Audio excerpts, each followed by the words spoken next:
दिल्ली की सड़कों पर बसों का संकट और गहराता जा रहा है। जुलाई के महीने में ही राजधानी से करीब 1000 डीटीसी बसें गायब हो गई हैं और अब अगस्त खत्म होते होते हालात ऐसे हैं कि बसों की संख्या 5300 से भी नीचे जा चुकी है और आने वाले महीनों में ये संकट और बढ़ेगा। लेकिन सवाल उठ रहा है कि दिल्ली की पब्लिक ट्रांसपोर्ट व्यवस्था ढहने की कगार पे है।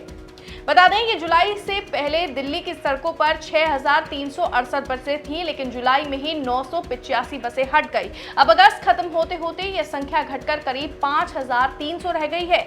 यानी सिर्फ एक महीने में 1000 डीटीसी बसें दिल्ली की सड़कों से गायब हो गई हैं और आने वाले दिनों में यह संकट और गहराएगा, क्योंकि आने वाले महीने सितंबर में 462, अक्टूबर में 84, नवंबर में 15 और दिसंबर में 99 बसें और हटनी तय है। वहीं मार्च 2026 तक अनुमान है कि कुल 1680 डीटीसी बसें सड़कों से कम हो जाएंगी। इसका सीधा असर यात्रियों पर पड़ रहा है। दिल्ली में रोजाना 40 लाख लोग बसों से सफर करते हैं, लेकिन अब स्टॉप पर लंबा इंतजार, भीड़ भाड़ और कई रूट्स पर घंटों तक बस का न मिलना आम हो चुका है। वहीं डीटीसी कर्मचारी यूनियन का कहना है कि दिल्ली को कम से कम 11000 बसों की जरूरत है, लेकिन सितंबर के बाद राजधानी के पास 5000 से भी कम बसें बचेंगी।